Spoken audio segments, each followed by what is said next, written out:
Acredite, estou aqui ao teu lado e vou te ouvir. Venho consolar teu coração. Fale-me do teu sofrer, busque a mim, basta querer. Posso restaurar a tua vida. Aleluia, aleluia, aleluia, aleluia.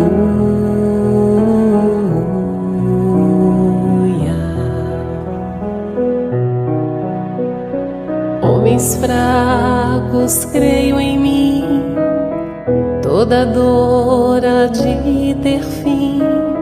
Sou de Deus e trago a luz ao mundo. Todo pranto há de secar, a esperança vai brotar. Sinta minha presença em tua vida. Aleluia, aleluia, aleluia, aleluia.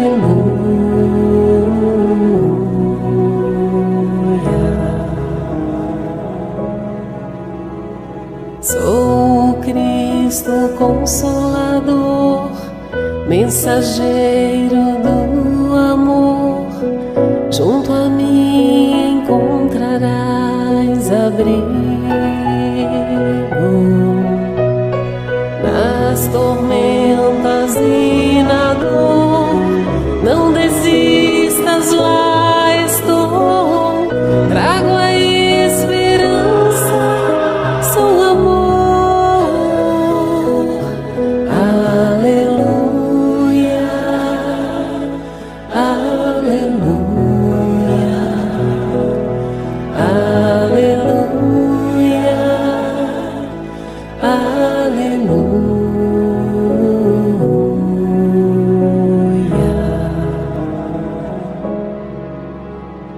Todos num só coração, as nações se dando as mãos.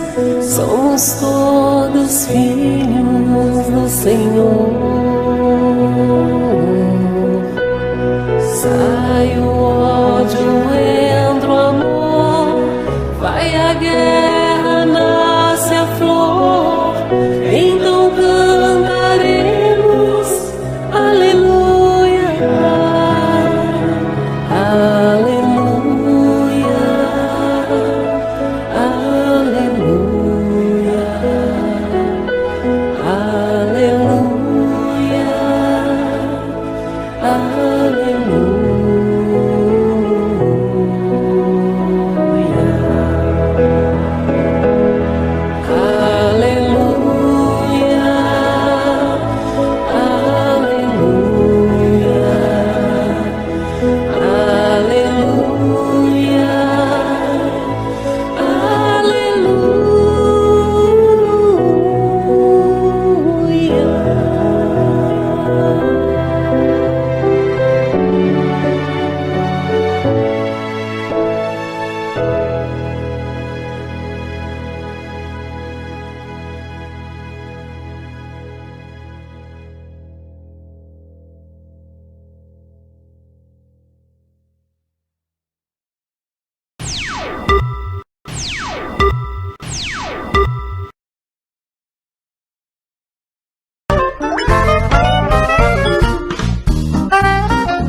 nosso que estás no céu,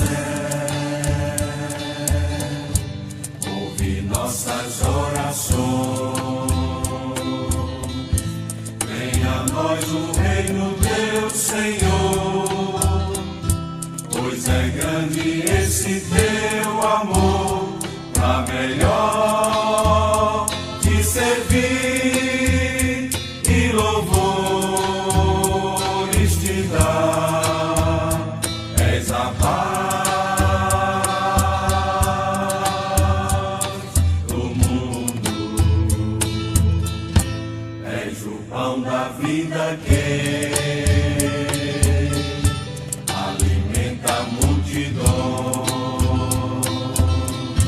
Tu perdoas a quem perdoar, tu recebes a quem te buscar. Não permitas que o mal nos domine, Senhor. Fica aqui conosco.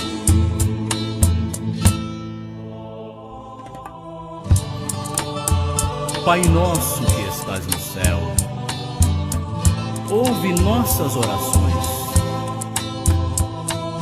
Venha a nós o reino teu, Senhor, pois é grande esse teu amor, para melhor te servir e louvores te dar. És a paz do mundo.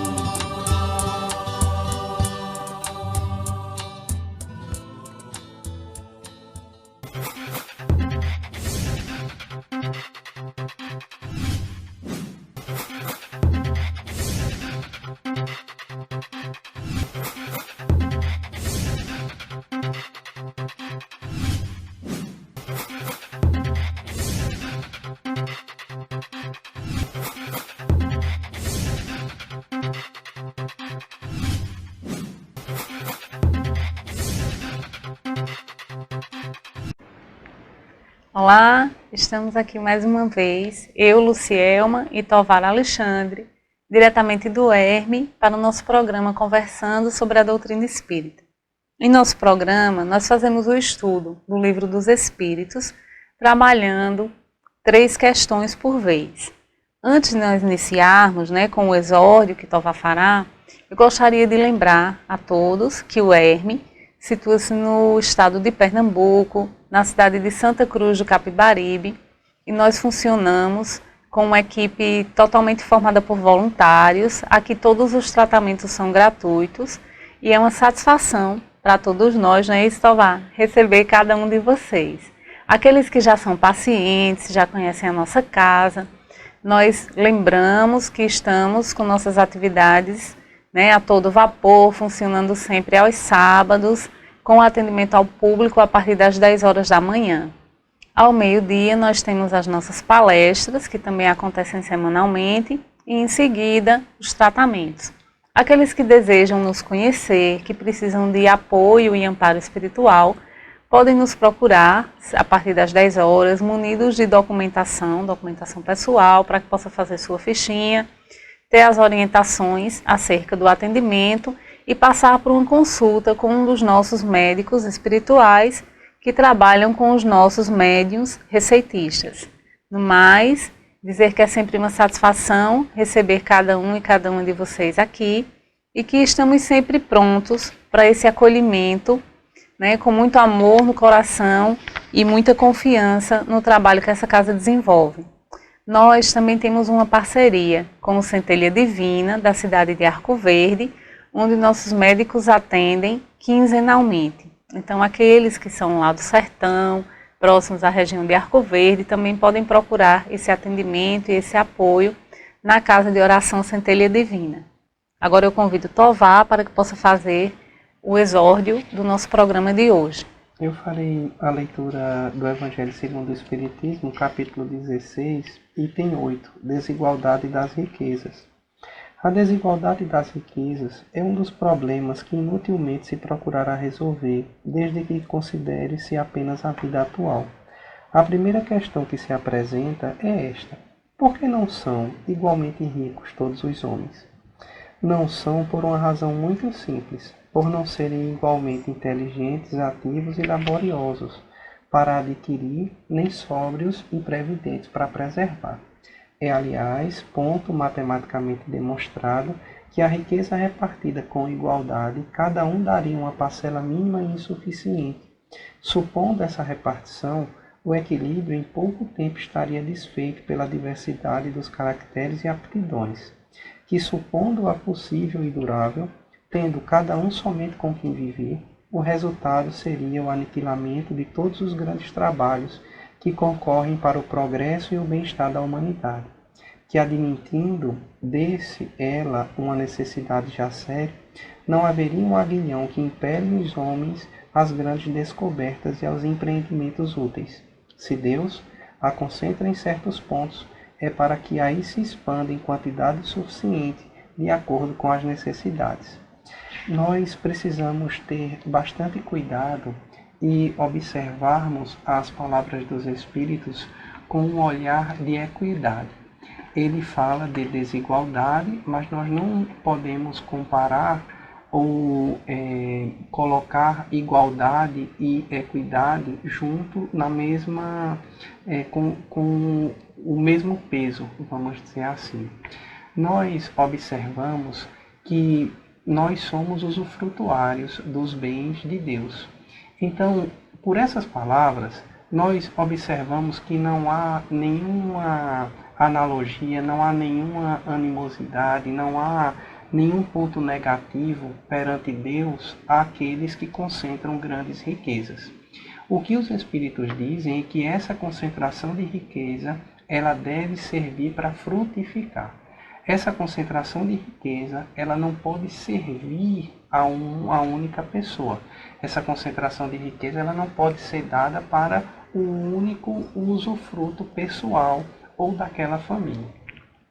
Quando nós observamos que se algo bem administrado pode dar grandes frutos, observamos que quantas décadas a NASA lança foguetes espaciais e quando alguém com alguma administração um pouco melhorada, em menos de uma década, consegue fazer com que esses foguetes não só vá e voltem, como voltem de ré e pousem onde ele quer, sem que nenhum deles se perca, sem que não haja nenhum prejuízo.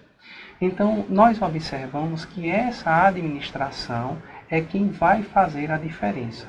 E quando nós observamos e os Espíritos falam da desigualdade das riquezas, nós não podemos nos colocar nas condições de miseráveis, ou que temos mais ou que temos menos do que alguém.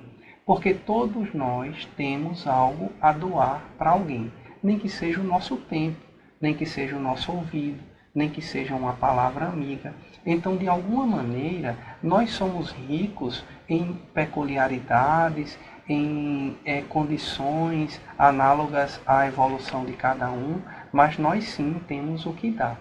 Em relação à repartição, é porque o que os Espíritos querem dizer com a desigualdade das riquezas é que a nossa confiança o valor é que deve ser, que o valor deve ser a confiança e não a desconfiança.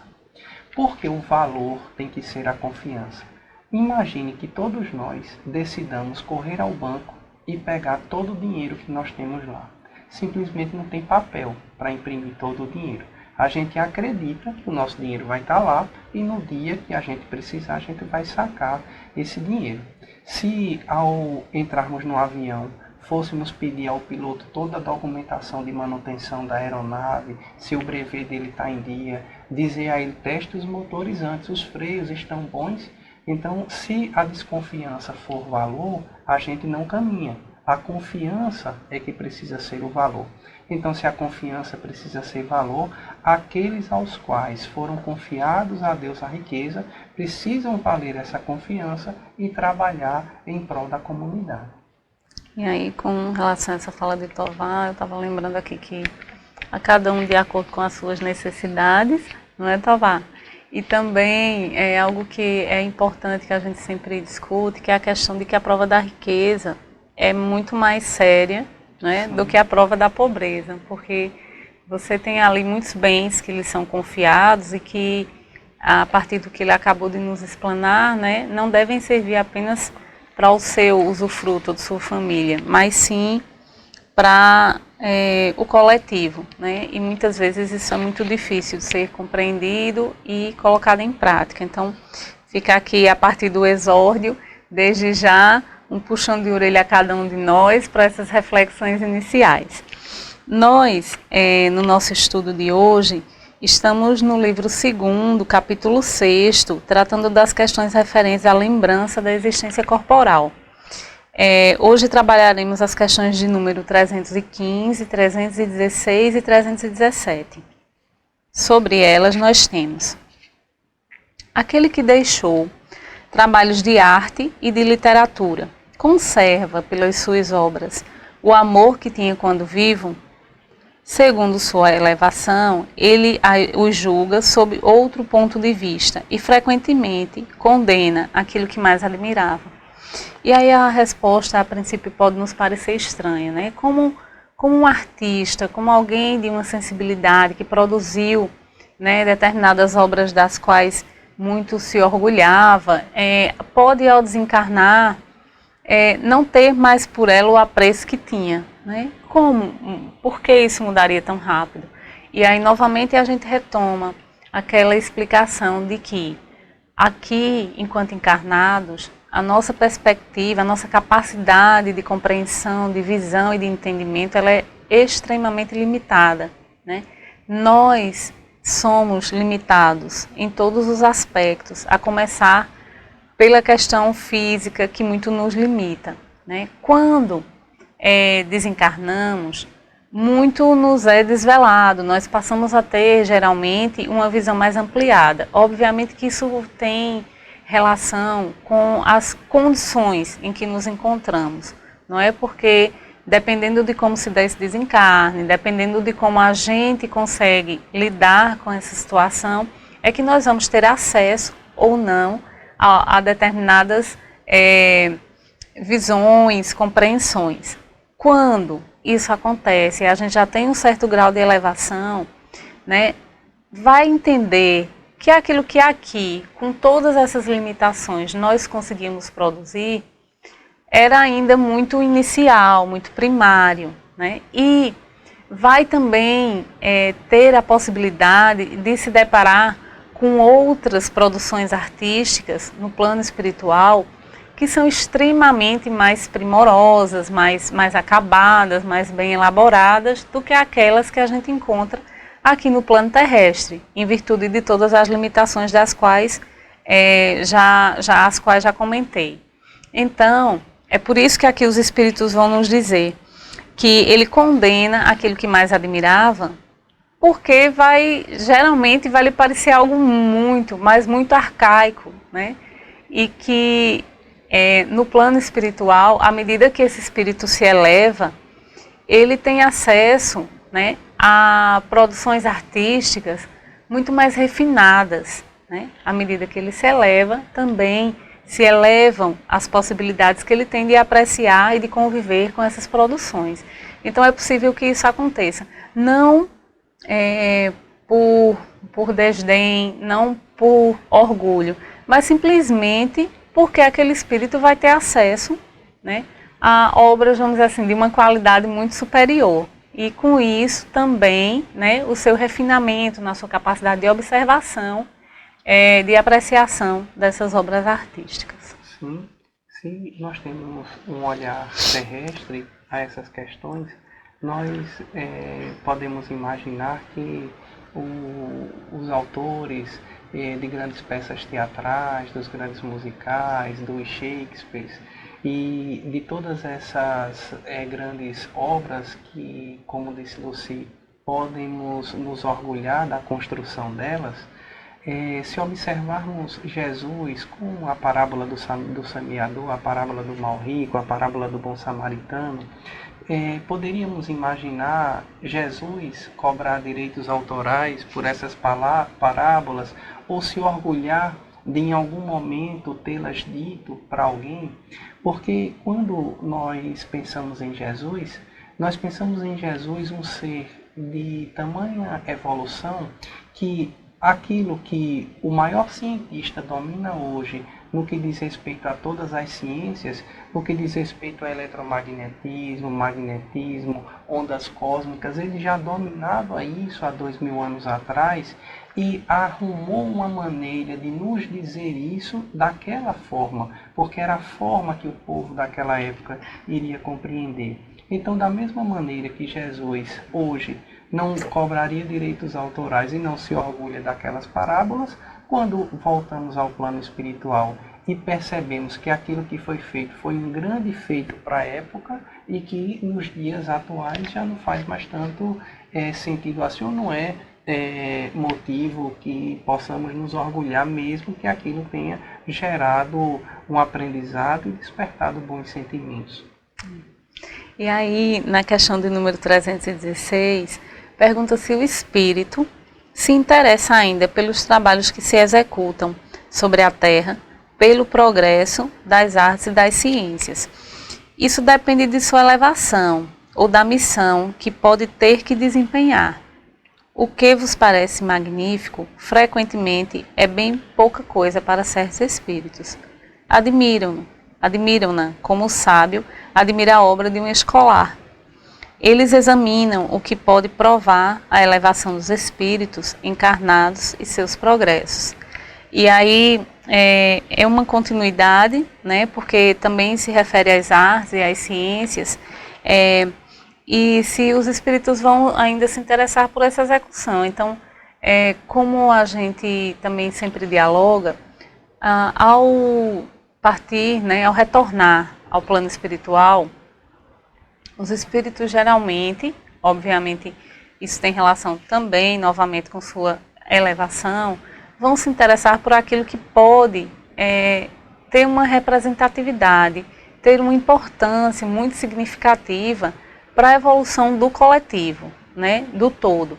Não de forma individual, não um interesse particular, ligado à continuidade daqueles projetos nos quais ele trabalhava quando encarnado, né? Aquelas questões que ele estava produzindo, não.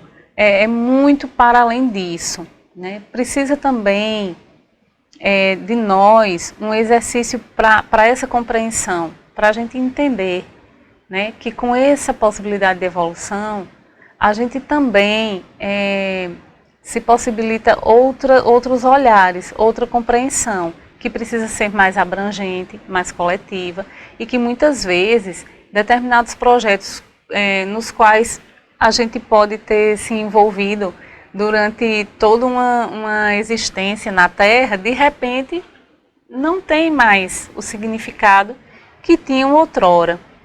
Por quê? Porque outros continuaram nele e não nós, porque a gente muitas vezes vai entender que aquele projeto que ao qual a gente tanto se dedicou e tal, e que a gente tinha por ele uma idealização de que era algo tão magnífico, não tenha tanta coisa de magnífica assim, e também porque aquele espírito, né, ao desencarnar, ele vai ter acesso a outras possibilidades e vai ter esse entendimento mais alargado. Então tudo isso, tanto no campo da música, das artes cênicas, da escrita, né, da ciência, todas essas questões, elas estão interligadas e elas geralmente vão se desenrolar dessa forma, né? Quando do desencarne, essas capacidades, tanto de visão como de compreensão e como essa acuidade na percepção, elas vão ser expandidas e isso geralmente vai gerar, por aquilo que aqui permanece, talvez um interesse bem menor ou uma inexistência, né, nessa preocupação e no interesse por esses projetos. Sim. Nos diz, doutor Ricardo, que esse planejamento, esses projetos, se pudermos falar alguns nomes, como os Bandeiras, Castro Alves e Casimiro Cunha, todos esses literatos que de alguma maneira dedicaram sua vida à literatura, às trovas e a levar poemas, vamos dizer assim, a tornar a dar um olhar poético a essas questões. No retorno para a pátria espiritual, nós não podemos esquecer que nós estamos submetidos à lei de progresso. Então, como disse Lucy, não é que essas questões vão ficar perdidas, eles ficaram no passado, eles entenderão isso como uma perca de tempo. Não é isso. Nós estamos submetidos à lei de progresso, então isso dará origem a outros projetos que não necessariamente precisa ser em outro campo. Pode ser no mesmo campo da literatura, pode ser no mesmo campo das artes, mas o projeto ao qual se dará início será um projeto muito mais bem elaborado do que aquele que foi feito antes. Então, o que é que fica de lição com essa questão? É que nós estamos submetidos à lei de progresso e que por mais que nós achemos que ali há uma sumidade, que ali não pode se melhorar, que ali está o melhor de todos os poemas, para eles sempre haverá uma evolução, para eles sempre haverá um projeto novo, sempre haverá um envolvimento, e esse envolvimento será sempre para o bem comum, será sempre para tornar melhor a vida da coletividade. E aí na questão de número 317, se traz o seguinte: os espíritos, depois da morte, conservam o amor à pátria? E os espíritos nos dizem que é sempre o mesmo princípio. Para os espíritos elevados, a pátria é o universo. Sobre a terra, ela está onde possuem mais pessoas simpáticas. E aí isso me trouxe tantas questões que nós travamos no dia a dia, especialmente, né? No Brasil de forma muito particular, onde muito se fala da pátria, não é? E se exalta essa questão do patriotismo. E eu achei tão lindo quando se diz aqui que sobre a terra, no caso a pátria, né? Ela que se refere à pátria, está onde se possuem mais pessoas simpáticas. Então, no plano espiritual, essas questões geográficas, né? Essas questões de reforço de identidade, de exaltação de símbolos, né, que se referem a uma determinada região, isso não tem não faz o menor sentido, não tem a menor importância, não é? Porque eu que moro aqui e o meu irmão que mora após a divisa, né, podendo ser num país onde ele está passando fome, onde ele está desabrigado, ou dentro, né, do nosso próprio território que nós dividimos, e eu estou lá aconchegada e ele está na rua passando sede e fome. Então, que sentido faz esse amor à pátria, né? O que é essa pátria? Eu acho que cabe a gente questionar aqui. A pátria, no âmbito da espiritualidade, se refere aos outros seres, aqueles seres simpáticos, né? E o que são seres simpáticos? São espíritos simpáticos, são aqueles espíritos que comungam das mesmas ideias, valores e pensamentos que você, né? E que, se não comungam dos mesmos, mas que têm uma certa aproximação, né? Porque pelo menos estão lutando, né, na seara do bem, estão procurando contribuir para o bem e o crescimento da coletividade. São aqueles seres que não pensam em garantir as vacinas para evitar as doenças apenas na população de uma determinada localidade, quando os irmãos mais pobres e carentes da localidade vizinha vão todos morrer por falta dessa vacina. Então não tem muito a ver com o território em si, mas tem a ver com o ser humano, não é? Com o outro, com o olhar para o outro que é meu irmão, independente de ter nascido do mesmo pai e da mesma mãe, biologicamente, né? Mas que somos irmãos por estarmos aqui encarnados nos mesmos perrengues, nos mesmos sofrimentos, né? Então, nessa fala aqui, né, na resposta dos espíritos, suponho eu que não era direcionada a esse sentido que eu trouxe, mas isso me instigou a trazer essas questões, porque eu penso que são questões que cabem, que a gente deixa aqui como uma proposta de reflexão, né, para que a gente não se preocupe tanto, né, com o ser ou não ser patriota, com usar ou não usar símbolos nacionais e ostentá-los, né, e brigar por eles, muitas vezes ferindo o seu irmão, que faz parte da mesma pátria que você, né? Então, que a gente possa ter essa compreensão da pátria, da nossa pátria, enxergá-la em cada um daqueles outros, né? Em cada um daquele que cruza o nosso caminho, seja enquanto encarnados ou desencarnados. Exatamente isso que você coloca. Se a nossa pátria não é nem a material, é a espiritual, nós já temos um problema de não localidade. Não é possível que passamos em branco sobre o que você falou, porque principalmente no que diz respeito àqueles que se colocam como cristãos e como espíritas, não há de nossa parte nenhuma bandeira partidária, mas nós não podemos conceber uma mãe gentil que mata seus filhos de fome. Nós não podemos conceber uma mãe gentil que não fornece o básico para que as pessoas possam sobreexistir. Então, nesse pensamento de fraternidade, e quando a pergunta diz se os espíritos conservam esse senso de patriotismo ou não, nós precisamos compreender, como Lucy falou, o que é ser patriota. Eu sou patriota sob uma determinada localidade, eu sou patriota sobre um conceito de estilo de vida, eu sou patriota daqueles que só pensam igual a mim. Então, o que é que essa palavra significa, tendo em vista que nós estamos inseridos num contexto universal? Porque nós estamos num oceano de energia onde a bomba atômica que foi estourada no país vizinho vai nos atingir. Então eu sou patriota em que sentido? Se minha pátria é o globo que nós estamos envolvidos.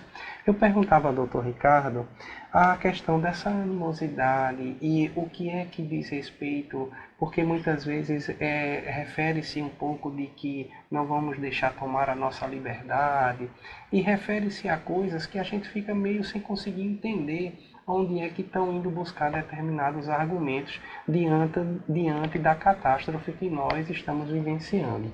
E Dr. Ricardo me diz que quando nós observamos que ainda conservamos essa questão da escravidão como algo muito dolorido e para alguns outros como muito saudoso, nós temos duas espécies de pessoas: aqueles que lembram da escravidão com saudade porque foi bom para elas, e daqueles que lembram com dor porque serviram na condição de escravos. Quando Jesus decidiu abrir as portas da terra e receber os exilados de Capela, receber espíritos de toda a ordem do nosso sistema solar, para que esses espíritos, sob o estandarte deles, pudessem evoluir, amar-se como irmãos, quando nós observamos o Brasil, coração do mundo, pátria do Evangelho, quando Ismael recorre a Jesus e diz: o Senhor pediu para que trouxéssemos os africanos, para que trouxéssemos os orientais, e todo mundo que a gente traz eles escravizam, eu já não sei mais o que fazer. Então, quando nós vemos o mentor espiritual do Brasil socorrendo ou pedindo socorro a Jesus, porque quando ele tenta unir, as pessoas tentam escravizar, por outro lado, nós temos um país do tamanho de um continente como o Brasil, que nunca foi subdividido como os Estados Unidos da América foi subdividido e depois foi rejuntado, vamos dizer assim, novamente.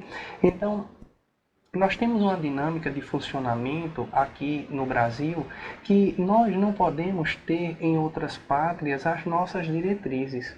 A nossa miscigenação, por si só, já coloca-nos em pé de igualdade com qualquer pessoa que seja, de qualquer credo que seja, de qualquer profissão de fé que faça.